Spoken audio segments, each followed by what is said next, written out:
I was talking to an eminent art historian recently, and in the course of conversation, I realized that he didn't know that the different colors of paint have different weights. That if a painter were blindfolded and she held 2 tubes of paint in her hands, she would know which tube, wait, I can tell right now that I need one.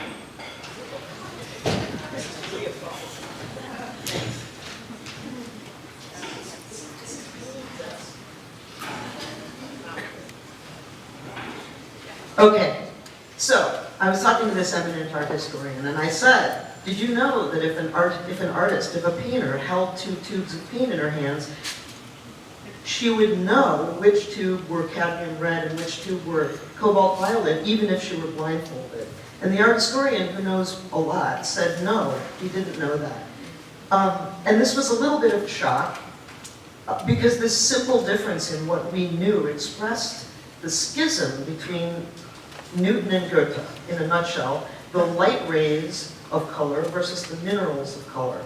But in a way it wasn't a surprise, because it was kind of like color theory versus color practice, in which there is a schism, which was addressed 50 years ago by Joseph Albers in the introduction to his book, The Interaction of Colors, in which he declares on page 1 of the introduction that he will reverse the normal academic order by putting practice before theory. So taking Albers as my model, I too will speak about the practice of color, and by that I really mean the pragmatics. In fact, for the next 35 or so minutes, I will usually not even make a distinction between color and paint. Okay, caveat. This is a personal idiosyncrasy, a shorthand vocabulary I employ in my own daily life. Though in German, the word for Farbe is the word for both color and paint. I always like the word Handlung, which is this German word that if you put it next to a book, for instance, you can have Buchhandlung, which means sort of bookstore, but it sort of means book handling. And I always thought that that was funny to an American ear to make a store be a handling. But I would like to talk about color as just that, as a kind of treatment, a handling or a touching, in a practical way that a butcher might talk about the slab of meat slapped up on the table, or the way a baseball player would discuss the pitches. The handling, touching, diluting, pouring, sloshing, feeling, weighing, and holding of colors is primordial in painting.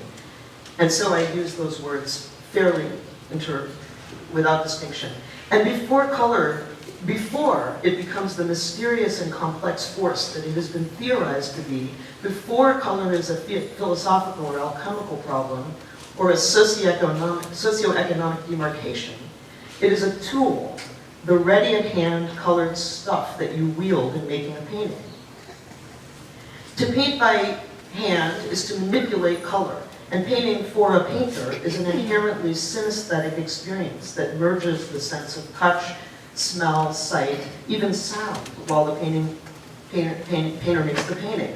I once asked a conceptually minded curator why she loved Richard Serra so much. I thought it was odd that she was such a big fan. And she said, well, it's phenomenological. And I thought, for the artist, there's no such distinction. There's no kind of art that's not essentially phenomenological, since for the artist, you always feel the art while it's brought into being.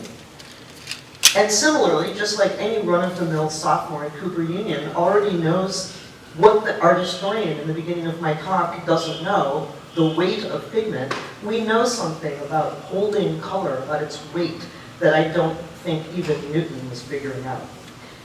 In fact, art students even can figure out which brand of paint they're holding by its very texture.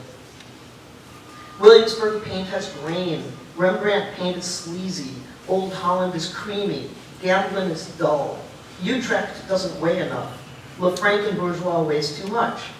After handling the various pigments for a short time, you get to know them almost as characters. Naples yellow is turgid, chromium oxide green is overbearing, flake white has a dry indifference, phthalo blue seems insubstantial but ends up domineering everything else. King's blue looks good at first, but it's kind of tacky. But first things first, how do you get these colors? Well, oil paint is a bohemian luxury experience. The painter Peter Saul once said that modern art was the triumph of art supplies over art. If so, it is because the purchase of color at the art supply store is entirely capricious, a hedonist's paradise. Make no mistake about it, these places are pure fetish. They don't call color pharmakon for nothing. As you probably know, pharmakon in Greek means color, poison, drug, remedy, talisman, cosmetic, or intoxicant. Art supply stores are the supermarkets for all of these things simultaneously. And the good metropolitan art supply store is at least 2, if not 3 or 4 stories tall, and is packed with products that the customers can touch and put in their baskets. Here, I must add a eulogy for the near mythic Pearl Paint Store, formerly on Canal Street, that red and white checkered doyen of art supply stores, now closed for business. Pearl was the jewel in the crown that is Canal Street. It defined art supply experiences for an entire generation of artists like me who were basically born and raised there. We would see the art stars there filling their baskets, and we endured the mean clerks and the long lines and the vertical climb up the stairs and the Byzantine check OK system. Pearl was opened in 1933, but they closed on April 7th this year and ended by firing 39 union workers illegally, some of whom had worked at the store for more than 10 years, giving them only 10 days' notice of employment with no layoff package. Workers' Union Local 169 has filed charges against Pearl Paint, which are still pending. Meanwhile, the building is listed for rent or for sale and is advertised as an outstanding condo opportunity at $15 million. Anyway, paint stores in America are set up in such a way, in America that is, not in Europe, where you can touch and smell and feel everything with your hands. Because the smart store owners know that if you can pick it up and feel it, you will get what you like, whatever you can afford. That new gold lacquer finish, that little jar of metallic lilac, that new kind of creamy modeling paste. You can't not be a gearhead at a good art supply store. Nothing is more satisfying than this equipment. And it's so linguistically specific.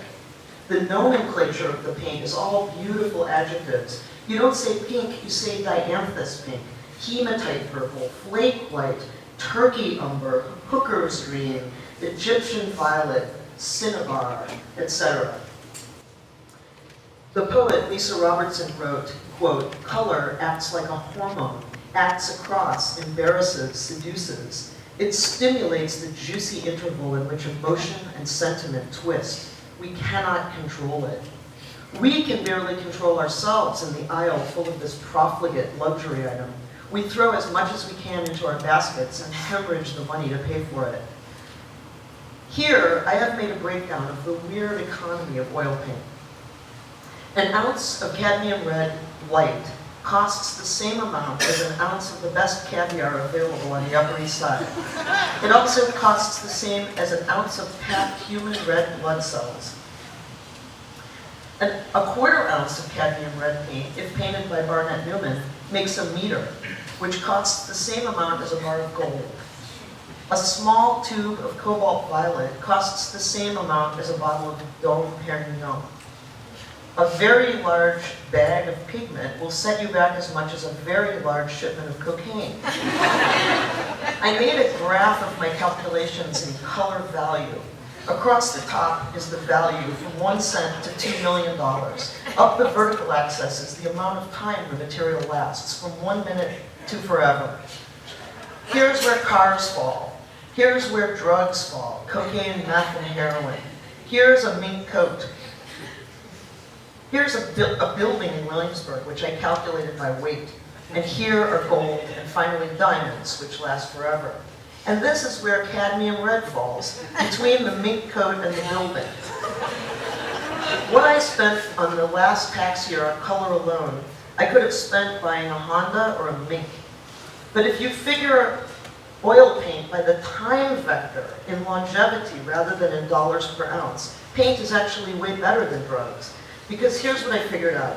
Cocaine costs about 60 times more than oil paint per ounce, but cocaine only lasts for an hour, while cadmium red lasts for 100 years, or hundreds of years. So that means if you figure it backwards in pleasure hours, a tube of oil paint is equivalent to $100 million of cocaine.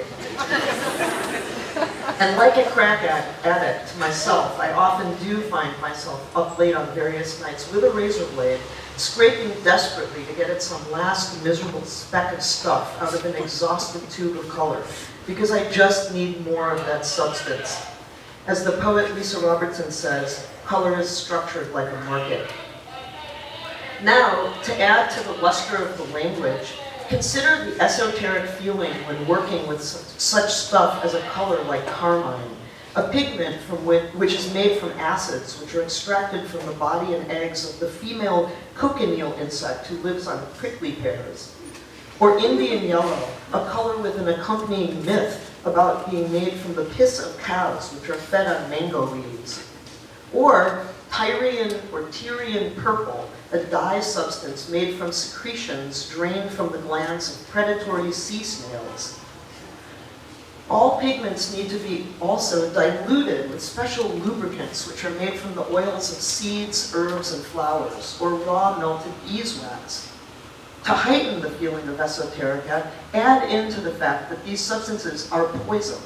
A painting studio is a kind of haphazard chemistry lab where non-scientists like me work like medieval alchemists with little protection from treacherous metals like lead, copper, aluminum, oxide, arsenic, and cobalt. To work with these materials, one really should wear protective masks and latex gloves, although we often don't. The work requires ventilation systems, metal storage cabinets, and industrial waste removal. Paint uses terrible volatile solvents to dilute it, like naphtha, benzene, and Gansol.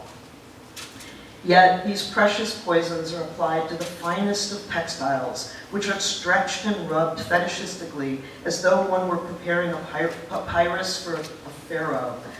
Sized with glues which may be made from pulverized rabbit skins that have been warmed twice to exacting degrees in double boilers, and then layered, sanded, and layered again with such things as milk proteins, marble dust, chalk powder, or polyvinyl acetates. And all this stuff I'm describing is just the run-of-the-mill stuff which any normal fetishist, aka painter, will have and use.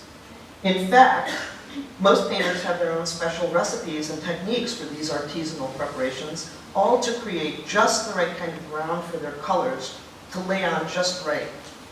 These surfaces are sanded with special sponges, sticks, and brushes made of the hair of goat or mink or mongoose, with handles of hardwood or bamboo. The best brush is called Kolinsky Sable. I always thought Kolinsky was a Jewish brush man, but it turns out that Kolinsky is a kind of weasel who lives in the snow in Siberia.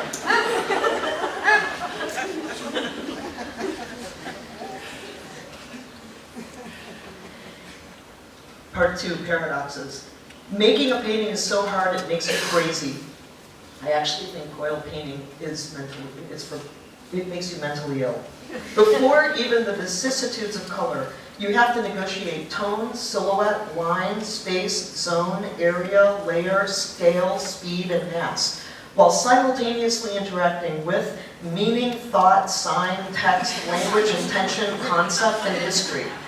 You have to go your own way, to cut away from your heroes and influences, and still be utterly conscious and literate about the discourse. You have to simultaneously predict, diagnose, and ignore past, present, and future all at once. You have to remember and to forget at once. You have to both deny and embrace all your impulses towards romanticism and irony.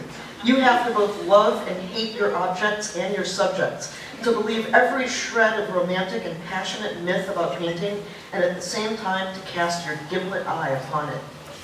Color is even harder to negotiate. You embrace the vicissitudes of this toxic, expensive, and unpredictable substance while trying to keep it looking fresh, maintaining the illusion that it is effortless. When they talk about color as decorative, I just don't know what the fuck they're talking about. Try mixing oil paint. 95% of the time, it's just hideous. Those shimmering, beautiful powders from the paint store turn immediately into pasty slop buckets of sickening green or hemorrhagey brown. This is where the fetishism goes horribly wrong. All painters speak regularly of their colors becoming mud. I was horrified one night, late at night during a long car ride from a talk back from Boston to New York, a famous art journalist admitted to me that he really did regard painting as a Freudian sublimation of smearing shit on a wall. I protested strenuously, but later in my studio, surrounded by buckets of mud and piles of paper towels, I wonder. Speaking of shit and the materiality of color, we come to one of color's primary paradoxes, the schizophrenic nature of its rhetoric. On the one hand, color is the very method of freedom, beginning with the rainbow, God's covenant with us, the very mark of the divine. Newtonian color is light, rays in the sky. It's biblical. It's from Genesis. Color then goes on throughout history to represent everything emancipatory, sublime, beautiful, subjective, excessive, romantic, extrinsic to language, radical, structural, post-structural. The rainbow is the symbol for both gay pride and Jesse Jackson. Color is the wild card, the destabilizer. The fauves are the wild beasts who overthrow the Renaissance order. Iridescence is contingency. Color is feelings. It's shape-shifting newness and alterity resistant to the language and law of Europe. Walter Benjamin writes about color as the very essence of the childhood imagination, a powerful form of innocence which subverts the logic of capitalism. On the other hand, there is color production. At its best, bureaucratization, corporatization, the mercantile meted out to us vis-a-vis a tech world of governance and rules, sold to us by the Pantone Company and swatches. At its worst, pure evil, a substance worse than opium, whose production, and I'm being serious, this should not be laughing matter, requires the most oppressive systems in the world: slavery, mining, Nazis, the chemical industry, colonialism, indigo plantations with laborers working in vats, the IG Farben Company, the biggest German manufacturer of dyes in the first half of the 20th century, who simultaneously produced Zyklon B gas used in concentration camps. Walt Disney, who sold lies and outsourced the labor of animation to India and China. Foxconn, where 13-year-olds kill themselves making our iPhones with their wonderful color settings of billions. Meanwhile, above all that, with a kind of supreme indifference, the same old color wheel keeps steady as the sun, the unchanging visual theorem for color from the 17th century, from the 16th and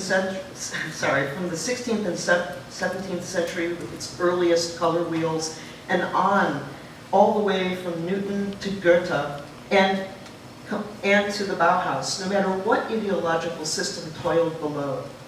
Color theory was usually a nice clean pyramid, or circle, pleasingly divided into perceptually uniform slices. From the color wheel's first depiction by Isaac Newton in the 17th century, and on to the Russian Revolution, through the post-war American ramp-up, and till now, this platonic form has stood for color theory, an orderly pie chart with 12 neatly spliced up chromatic slices, making it into a clean-cut whole. What's striking to me is that in the 20th century, the color wheel particularly remains so consistent.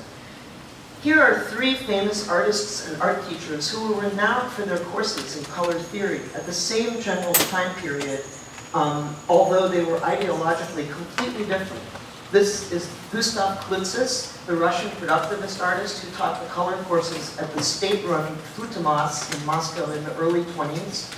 Here's Johannes Itten, the robe-wearing, mystically leaning Swiss painter who simultaneously taught color at the Bauhaus around the same time.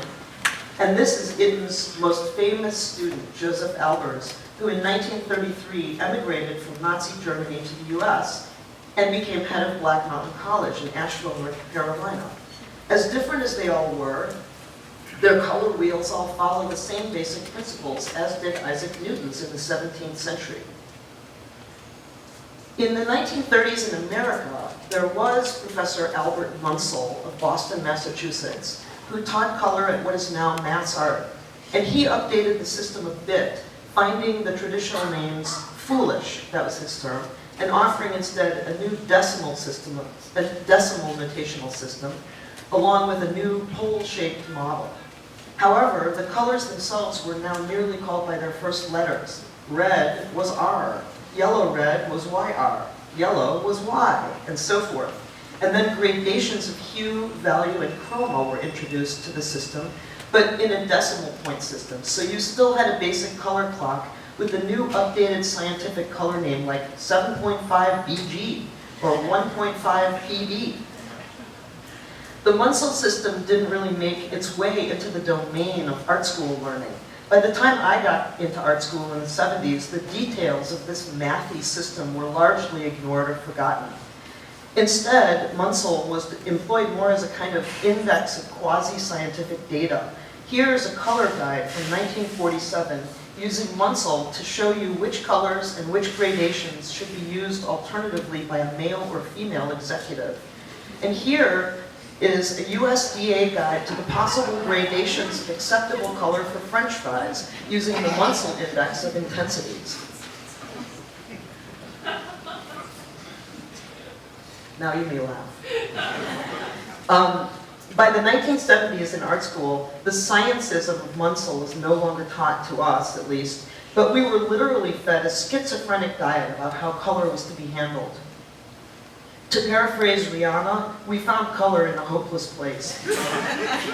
We were instructed in a 19th century method of laying out brown colors in daubs on glass palettes. Meanwhile, we had to read Kandinsky on the spiritual, and we were taught that the great lesson of color was in French art, where color was actually light. At the same time, we painted in the light of fluorescents and TV screens, if we painted at all, since painting was dead. So color theory boiled down to something like astrology, a system of optimistic predictions, wherein as Libras are always fair and Geminis are always fun, blue always wants to recede, and red always wants to come forward. And as good anarchist Bolshevik art students under capitalism, we threw off all of this superstitious nonsense and went shopping, where we found ready-mades at the art supply store, the best ready-mades on earth, the kind you could buy. And in the end, we put our colors in buckets and cups any which way we wanted to, rejecting color theory altogether, except as a kind of stimulating shopping trip. We had pearl paint in 1970s theory. As an earnest post-structuralist friend recently said to me, color is, and I'm quoting, the name given to forces that allow us to confront the uneasy task of marking difference. He's right, of course. Color marks value, regionalism, gender, pathology, lust, shame, humor, camp, excess, vulgarity, and bad taste. There was no color theory, but there were productive misunderstandings. Part 3, color operations. To illustrate the point that there is no color theory, really, I spent one afternoon trying to examine the actual method of color in the practices of various painter friends, just anyone who came to mind with interest in color in their work. In this one casual afternoon's overview, I realized that each one uses color in a completely different way, that there is no longer any coherent or systematic approach to color among a random sample of my contemporaries. Here are 22 quick examples of this manifold. Oh, with a nod first to Justin Lieberman, who arranged one of the only new updated color wheels in the form of Who Wore It Best. So Cameron Martin doesn't use any color, and his work, in his work instead, one finds the color of the spectral glow of monitors, cathode rays, or nuclear winter. Jacqueline Humphreys, whose colors are both harsh and sensitive, who uses silver, gray, and day glow to accentuate surfaces with her extremely tactile marking. R.H. Quaitman, whose colors speak of mirrors, windows, scrims, and illusion, and who insists on shadow when she knows that shadow is impossible in modernism. Cheney Thompson, who purposefully imbricates systems into each other, like time and taste and color, to make a parody of order, and ends up with something impossibly excessive. Stephen Westphal, who uses the colors of civic space, signs, and geometries. Stanley Whitney, in whose work the interactions of the freeform and the systematic make up harmonic rainbows. Odelia Odita, whose color is literally woven like textiles and applied directly to walls and surfaces of sometimes architectural scale immersions. Rodney McMillan, a reduced palette of symbolic reds, browns, blacks, and whites, each describing a desperate kind of social space with images wrought in desolate reds of desire and despair. Glenn Ligon, colors that start as symbols but which degrade and become illegible or impossible through systematic reproduction. Charlene van Heil, who consistently counters the logic of the move before or after with a sequence of interrogative color responses. Donna Nelson, who wrestles action painting into an absurdly insistent materiality. Rochelle Feinstein, in whose work color literally demonstrates the feelings of distrust and falsity, off colors, fleeting colors, impossible colors like pastel fluorescence or queasy incandescence. Jutta Kutter, in whose work color acts as a kind of psychic signal beam to shine a light on history, as though plugging the Poussin monitor into the crazy beam. Jennifer Packer, who uses glowing colors like tints over a world of black and white figures with an amplified kind of flesh and bone.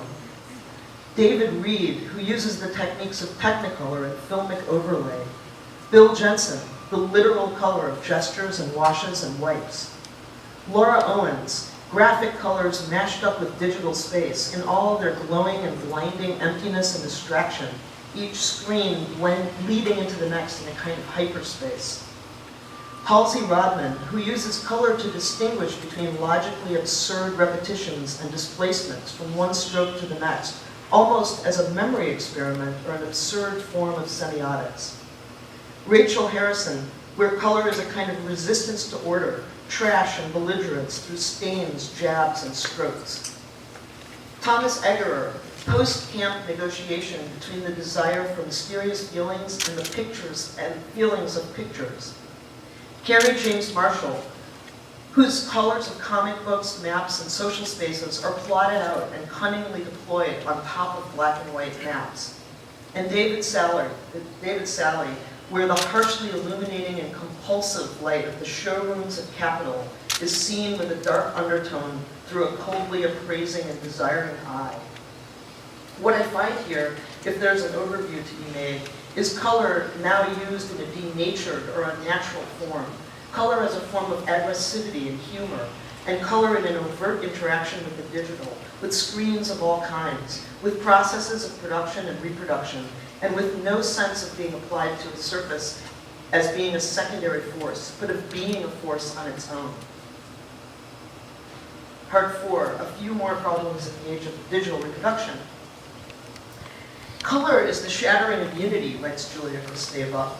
Is the shattering a good thing or a bad thing? To add to the confusions of the historical color struggles, like between Newton and Goethe, is the new hall of mirrors that the digital color delivery systems bring, and the mishaps between systems where every color is basically just a compromise formation. For many years, I regularly painted with this color, a mixture of cadmium lemon mixed with cinnabar green. In person, this was an acidic yellow-green color that hit your eye in a particularly acrid way. But this same color in my painting was basically invisible in slides. It simply didn't reproduce in photographic spectrum of analog photography. On all Kodak film, it went to a kind of warm ochre. In the coldness of Fuji color, it went straight green. I have more luck reproducing that same color now because the digital age brings a kind of acidity where I can more easily render these kind of ugly, acrid shades with various gamma settings. But given all the different viewing platforms, this color, and all colors basically, must sculpt back down into the limitations of 4-color CMYK printing. Since art is mostly experienced these days in reproduction, then, The very specifics of my palette are just more simulacra as they go out into the world. The experience of my work is still more profound in the so-called real life. Is this different from old times? I don't think so, but you had to be there. But an artist now can choose to focus either on the phenomenological experience of their work in person or to focus on the logics of reproduction and distribution, such as this earlier 1996 Rachel Harrison work called 5x7s, in which the artist took a photograph of an anthill to 10 various commercial photo printers and assembled the varying results. Perhaps one of the most poignant gestures in modern art about color and the systems which underlie it is Yves Klein's 1957 patent of IKB, or International Klein Blue, a gesture which literally offsets and contaminates the idea of attainability in art. The gesture of the artist and the acquisitions of its material all offset to somewhere else. Again, Lisa Robertson, quote, "This is the pharmacon, where our bodies exchange information with an environment."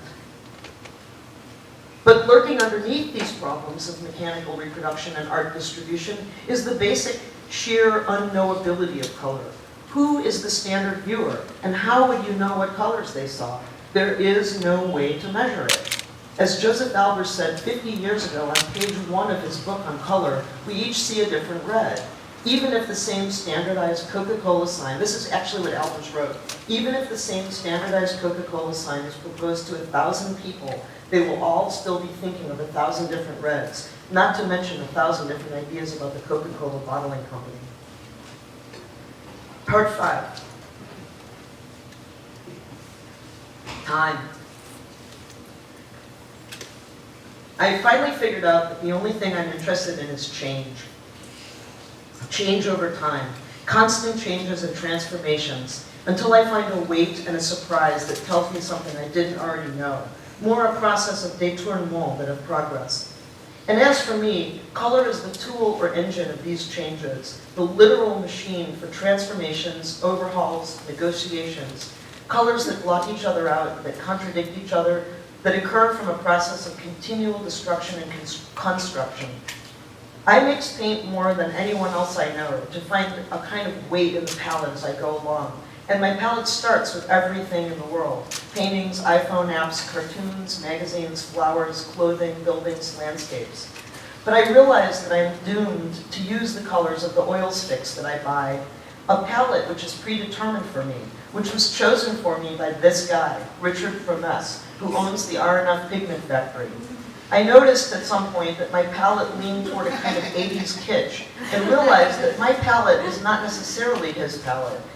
But some choices of the colors were made for me by Richard, even if I try to mix them away. And Richard would probably buy a nylon windbreaker in green and lavender. So my work is as much about the wrong colors as it is about the right colors. First, the colors I can buy, then the weird way I can mix them, then the color of anger, shame, and frustration while I muck around not knowing what I'm doing. I basically work the colors until they're ruined, and then I rescue them in pots and buckets, and will eventually mix all the sludgy grays, browns, and intermediates that I have scraped off the painting, and to mix them together and put them in with those sort of weird ready-mades that Richard came up with that I bought new.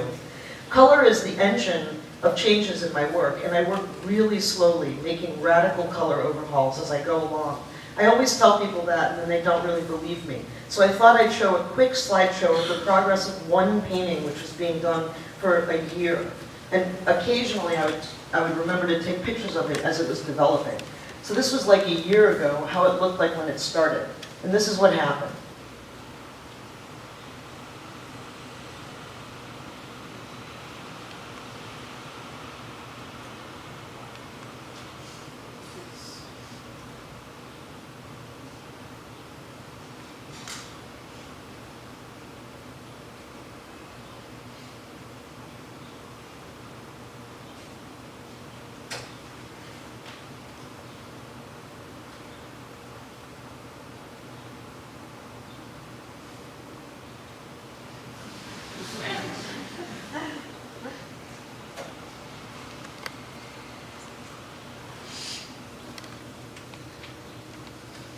Yes, it ended.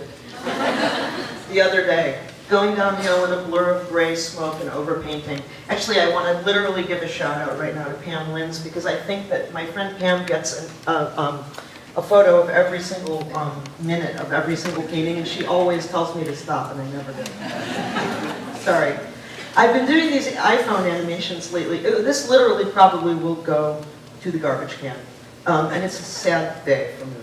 I've been doing these iPhone animations lately, and I just wanted to conclude this part of the talk by talking about the way that the digital has made its way into my work.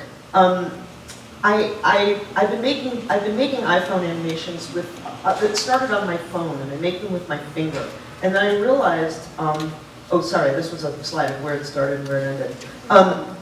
I make these iPhone animations by making thousands and thousands and thousands of adjusted drawings, and then saving them all and dumping them into iMovie, and sort of editing them into cartoons. And so I've sort of started working with animation as kind of an adjunct activity to my painting.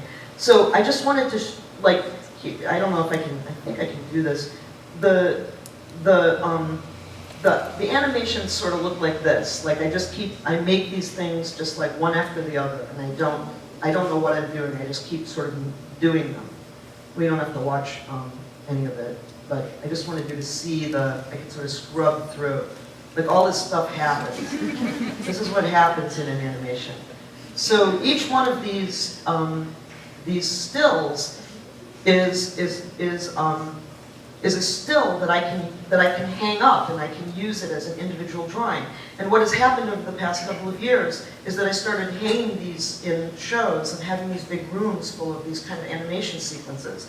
And then I thought, well, what if I started a painting with one of those images? So the thing that you see here on the left is this picture that I drew on my phone with my little finger, and the thing on the right was a painting that I tried to make directly from the first, just from the simple drawing. And it doesn't ever really work that I keep anything, so this is what happened. But in the end, this went on. I mean, I don't really think that these sequences are any different from movies, actually. That's where it started and that's where it ended. I guess all I really wanted to say about this is that time is, to me, and I think this is also the case in the work of Helio Oiticica, time is actually inseparable from color, because it's all about change. And finally, I just wanted to say that time, color, and I hope daring changes, or the willingness to make incredibly risky changes and to just lose things and throw them away and not worry about them as commodities at all, are the key subjects to me in my painting, and the method is responsiveness, aggression, and emotional and analytic change. In fact, it is a kind of anthropomorphizing painting, and at the very least you could call it a choreography. Each set of colors is organized in relation and response to the other colors, which is a classical Matisse way of working. But whatever the emotional aspect of the colors are, whether it's garish or sly or strident or aggressive or girlish or dull, the paintings and the colors that make them up are actual emotional relationships for me. This is a painting I made in 2007 after one of these year-long struggles. And at the end of 11 months, I accidentally took a palette knife to this painting, and in a horrifying moment of technical disaster, half the painting peeled up off the surface under the palette knife because of my mistake in primer application. So that night, in a state of despondency, I glumly had dinner with a painter friend, Bobby Bordeaux, and asked him how to deal with this loss, both how to rescue the painting and how to deal with the loss I felt for this surface that I'd been in relationship with for a year. My friend Bobby said, you take your stethoscope and you place it on the painting's surface and you say to it, painting, what do you need to regain your light? So I went back and I found a way to reconstitute the blue-gray light of the former background. And I was actually able to get this painting back from the brink of the dumpster, and it went into a show at the Hirshhorn. I don't claim that any of this is anything special. All of this is completely normal for any painter. But in my case, the engine of this work is constant adjustment, dissatisfaction, emotional struggle, and color, which has nothing whatsoever to do with color theory. And this is what interests me the most about color, that it has its own problems, vexations, and characters. The fact is that color theory is not a theory. It is merely a description for the protean world of our sensations, or an attempted prediction of what might happen next. Thank you.